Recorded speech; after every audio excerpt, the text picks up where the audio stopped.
Good morning and welcome to 175 northbound on the Appalachian Trail. We had a wonderful night last night at the, what is it called? Terrapin Hostel, named after the Grateful Dead album.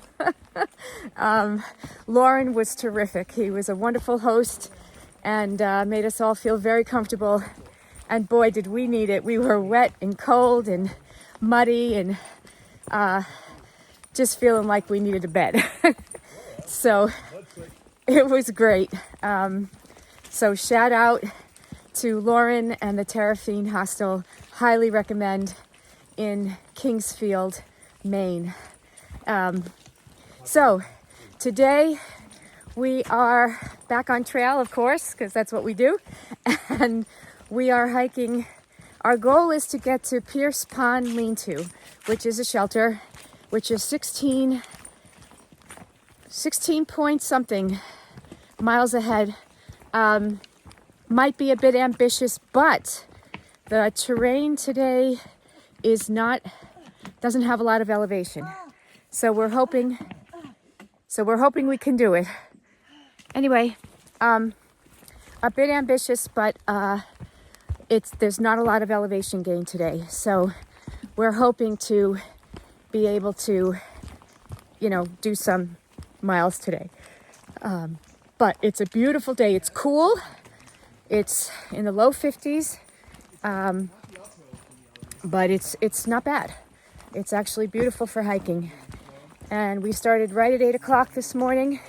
It was about a 40-minute drive to get here, maybe a half hour drive to get here from, hold on. Okay, so we had a little interruption here. We good, everybody? Everybody good. Okay.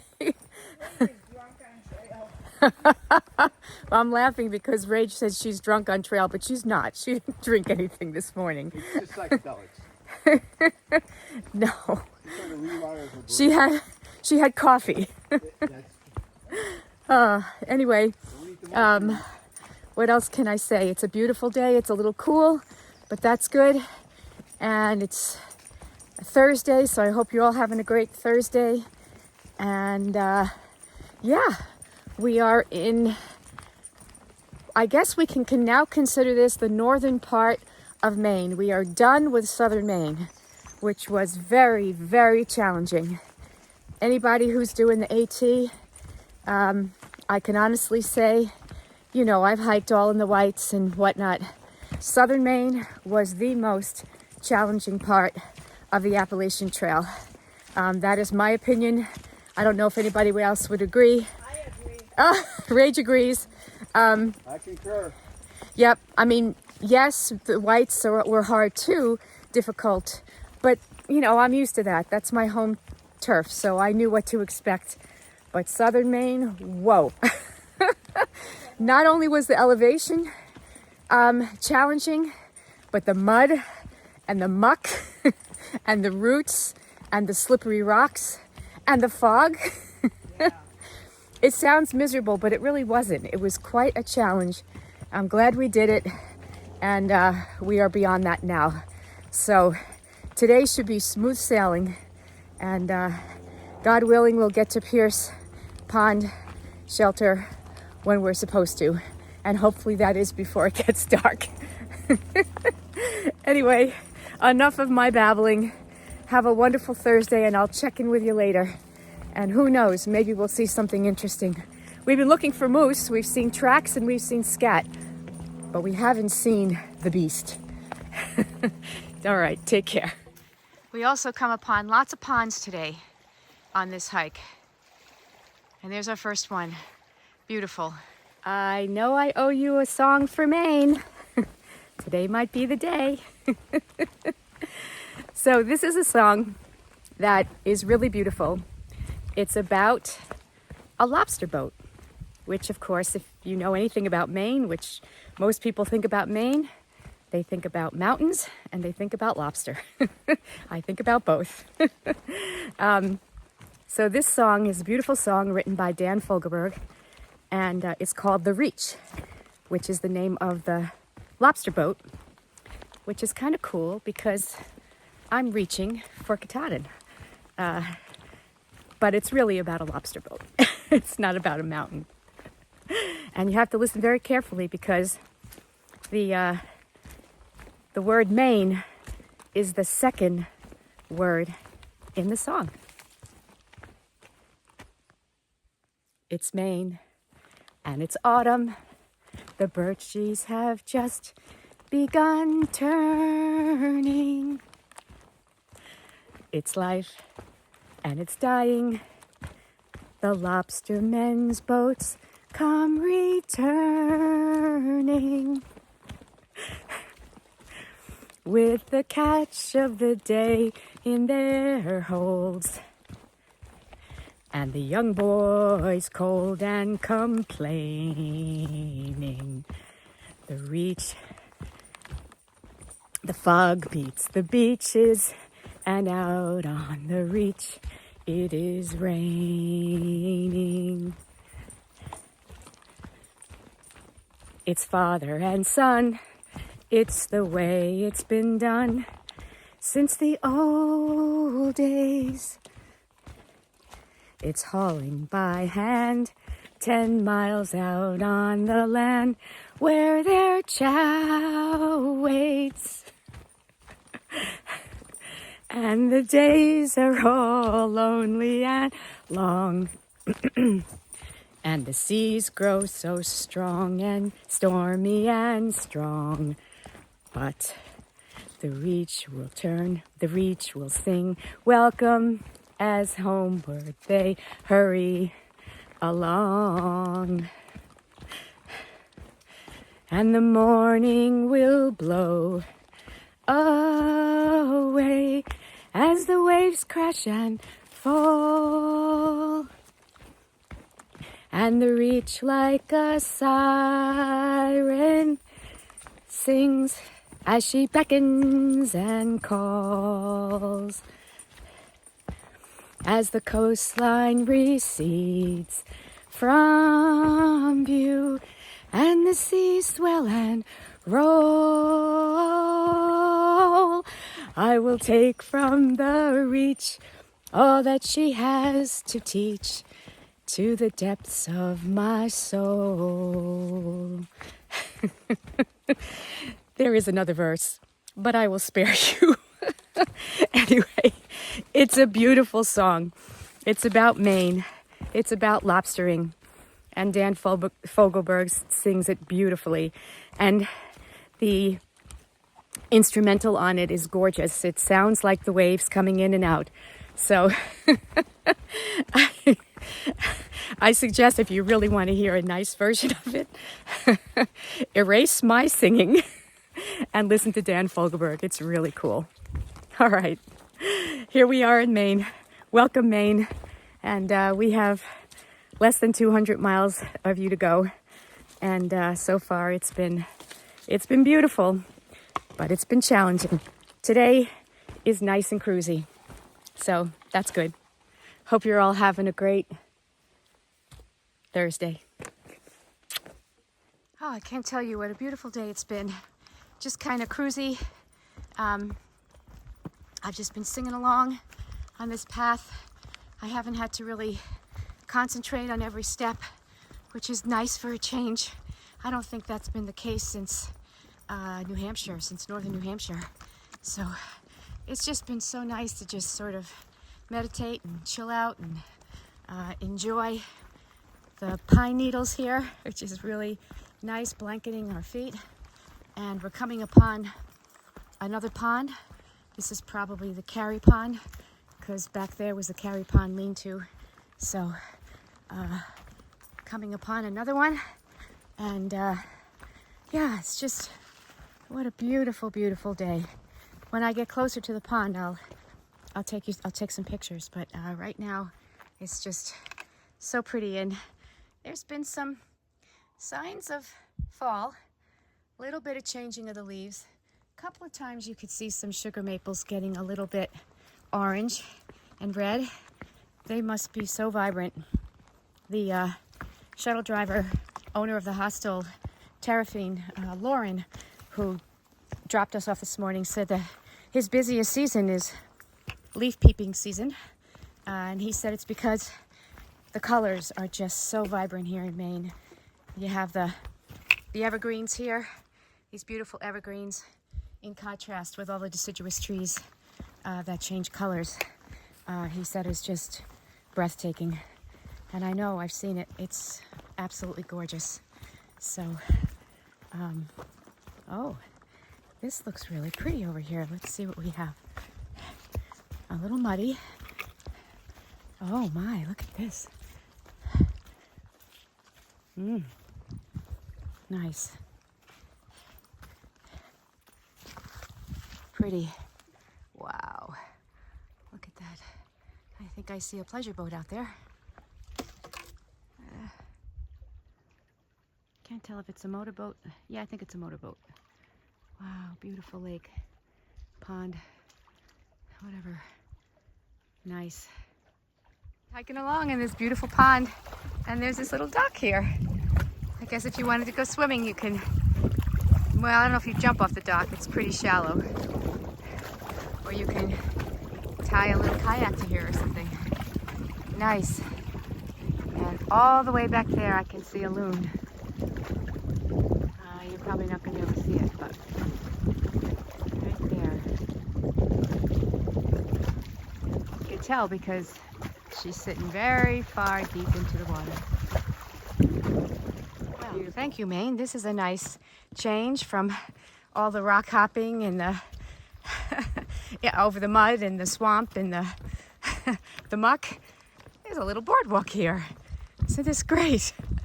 There's a little respite from my my muddy hopping.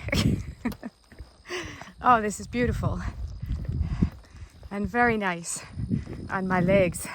I've been rock hopping for the past, oh, I don't know, 4 or 5 miles over swampy mud and rocks and logs. So this is great. We could use more of this, Maine. Looks like it just goes just to the end of this little swamp here. And then we're back in the pine forest, which is super beautiful too. All right, and up this little hill. So we're coming, this is coming upon Carey Pond, East Carey Pond, and Far Out says there's a cute little beach here. And that's where we're going to have lunch. It's a little late for lunch, but I think it's going to be worth it. Oh, yeah. Is this a Blue Blaze? Oh, boy. No, we're on the AT. We're on the AT? This is the beach. Look at that. I think we could have lunch here. What do you think? I think so. Yeah. So this is great. We're just going to hang out here, eat our lunch, and then we have 6 more miles to go to get to the shelter. It's a little late in the day, but we'll make it. We'll make it before nighttime. Oh, gorgeous. See, Micah's not very happy to be here either. Look at this crazy dog. That feel good? Woo! Want to go for a swim? There he is. The happiest dog on the Appalachian Trail.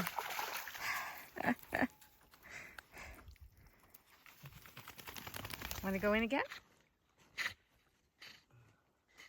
Life is good for this pup. Good job, buddy. Life is good.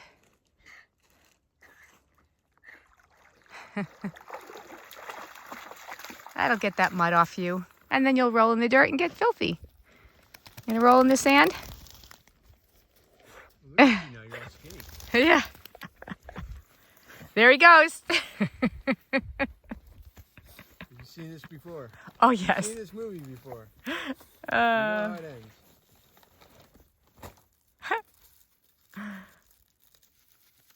Oh, mister.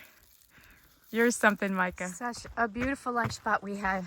Micah went for a swim, as you saw, and now we're walking along the East Carey Pond, and we have 6.4 miles to go to get to the shelter, and we just bumped into E.T. No Nuts is behind him, and they're going to the Pierce Pond shelter as well. And apparently 0.3 miles off of the Pierce Pond shelter is this little hunting lodge where they will cook you pancakes in the morning. So we're gonna try to sign up for that. And I just asked E.T. if he gets there before us to sign us up. So we'll see. That could be fun. If not, I've got plenty of oatmeal in my pack. But you know, pancakes, oatmeal, come on. Anyway, this is so beautiful. I had my usual tuna roll up, and Smack Dad had some oatmeal cookies that I got to eat. And yeah, it was just really a nice spot, really relaxing. But we can't really dilly-dally because the, uh-oh, who do I hear behind me? Who do I hear? Look who it is. It's No Nuts. Hi, sweetheart. Hello. How are you you? guys doing? I'm good. Good. E.T.'s right in front of. Oh yeah. Anyway, that was No Nuts, as you know, and E.T. They've been hiking together, I think, since day 2. And they're just doing great. Great duo, the two of them. And I've been leapfrogging with them. Oh my gosh. Definitely since the South. I saw them in the Smokies. So, a long time. It's just amazing how you can hike the Appalachian Trail and see some of the same people over and over again. And especially the ones that are doing really well, because 20%, only 20% of people who start the AT actually finish. Those are the statistics that we have learned. And I can understand that, because it's quite an undertaking, and it's awesome, but it's a huge undertaking, and it's not something that a lot of people can do for various reasons. And people get injured, or they have to get off trail for family issues. Logistics can sometimes be complicated, and it's challenging. You know, New Hampshire and southern Maine, it breaks a lot of people, and so does Georgia and North Carolina, because you don't have your trail legs, and people think it's easy, but it's not. Georgia and North Carolina are very challenging, and once you get your trail legs, like if we did it now, it'd probably be easy, but when you're first starting, it's not. So, but it's beautiful, and it's worth every step. So, anybody out there thinking about doing the trail, I definitely would recommend it. It's awesome. And the best thing about it, well, there's so many things that are great about it. The scenery, the beauty, the peacefulness, the simplicity, but the people. The people are awesome. The trail angels, the hostel owners, the other people who are hiking the trail. We're all out here for the same reason. And we're all out here. Well, not out here for the same reason. That's not true. The reason is to get to Katahdin. Or if you're southbound, to get to Amaquola or Springer Mountain. We're all out here for different reasons why we're hiking the trail. But the people are just amazing. I've met some of the nicest people, and people that I'll never forget. So, as you can see, I'm having a great time. And today is just filling my soul with such emotion and such beauty. Look at this. It's gorgeous. And I just almost tripped on a rock. So, yes, I should put the phone away and focus on hiking. All right. Hope you're all having a good Thursday. Bye. More beautiful boardwalk over the marshy area. Love it. Thank you, Maine. We're tired of hopping over rocks and getting our feet stuck in the mud. This is great. What a day.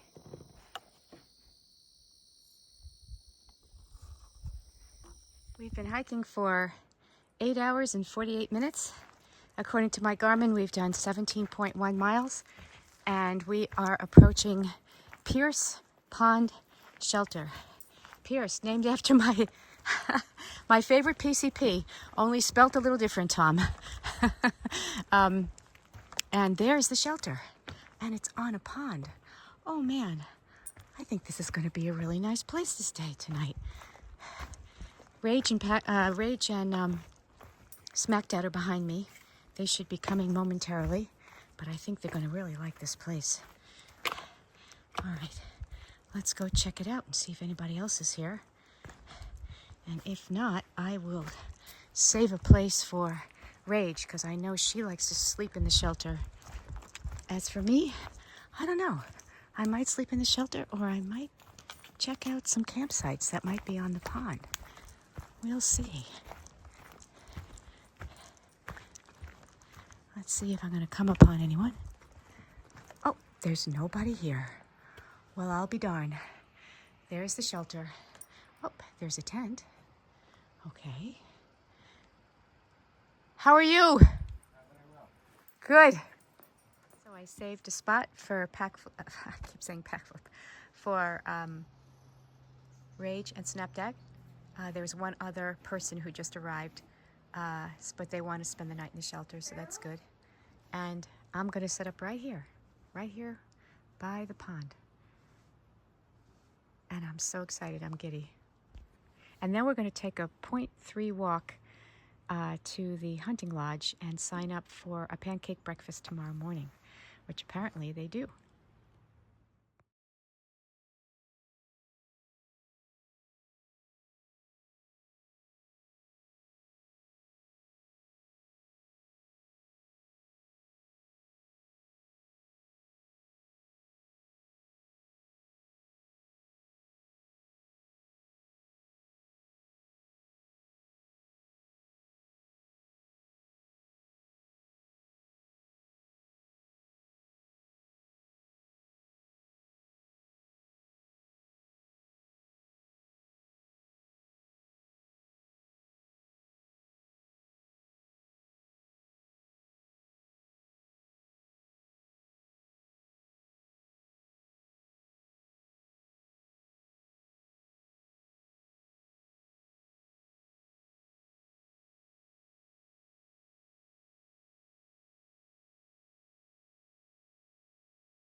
I'm in my tent, and that's the sound of the loons on the pond.